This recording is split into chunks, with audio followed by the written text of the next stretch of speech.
All right, let's now move to what's going to be the big focus of the week. President Cyril Ramaphosa is going to deliver his State of the Nation address on Thursday. Civil society groups today and unions expressing what they hope to see from that address. Topping the list, of course, is an end to blackouts, decent wages and a basic income grant of 1,500 rand. eNCA senior reporter Aviwe Mtila, following that story, joins us now for more. Aviwe, thank you very much for joining us. I mean, I think everyone would like to see the very poor receiving 1,500 rand a month.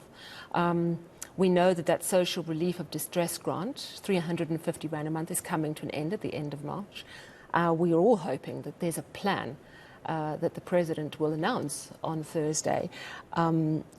They've got a lot of demands. Amidst the demands, did you hear of solutions and ideas on how those demands can become reality? A lot of demands indeed, Sally. Today I got insight on the deep-rooted frustrations that are on the ground and basically our societal ills. And as you mentioned, a lot of demands on the ground there that talk to the issues that we face, whether it be the ESCOM and the rolling blackouts.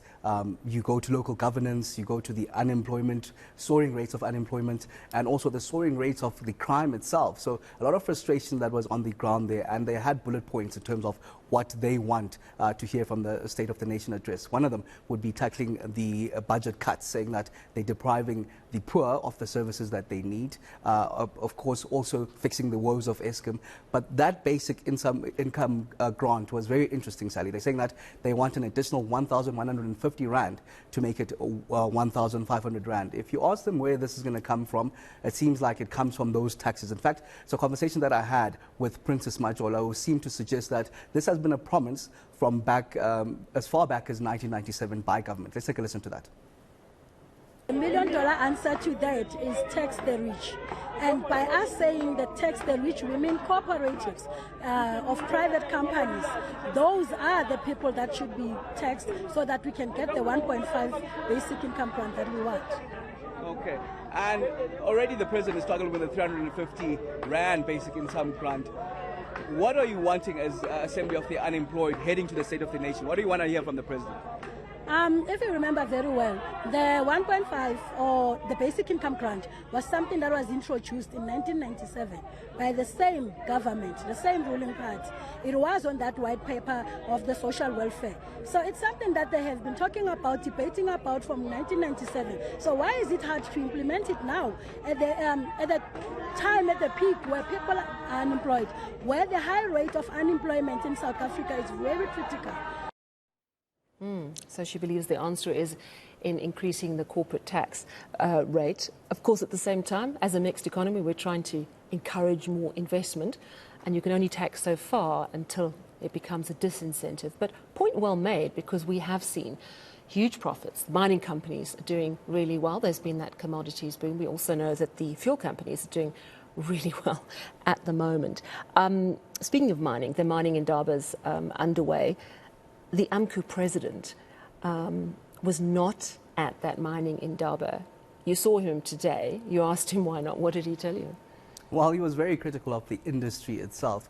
He put it quite blankly, Sally, saying that the industry is there to steal and destroy. He made examples of the mining community themselves, saying that they're underdeveloped. If you just look at the communities, there's no beneficiation, there's no industrialization in those communities where jobs can be created. He also was very critical of the curriculum itself, saying that if the government was serious about growing mining in the country, they'd have curriculums that would speak directly to the mining, because a lot of these minerals are being shifted out of the country while nothing is left to be seen in those communities. One of those conversations that I had with the president of the very militant AMCU, Joseph Matunjwa, at the actual event that was had in Orchid Park. Let's take a listen to that.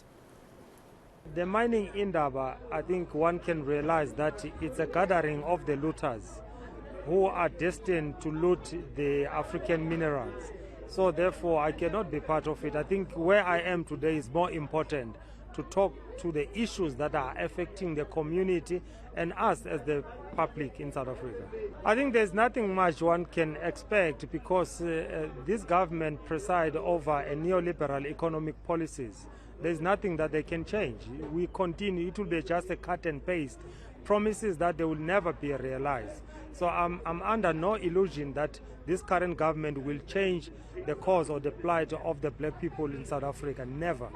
Miners are dying every day. I mean, they're becoming a state. We've been making submission to the DMRE, to the government, to amend Mine Health and Safety Act in order for these CEOs to be accountable for each and every fatal that occurred in the mine. But even today, no one bothers. Today we talk about Lily Mine 3. I mean, those workers who are still trapped. It's 7 years down the line. All these precedents, we've written to them, and then they've never. We asked them to declare Lily Mine as a national disaster, but they were quick to declare Eskom as a national disaster, of which is the problem created by them. Yeah, well, we'll have to wait to hear if the president does actually deal with that suggestion that a national state of disaster be declared over the power crisis. It does seem like there's growing concern that it really shouldn't happen. We'll have to wait and see what he says on Thursday. Of course, you and I are part of the team heading down to Cape Town from tomorrow to assess what he says, and the response certainly has come at a very difficult time. So we'll wait and see what he has to say. Thank you so much, Aviwe Mtila.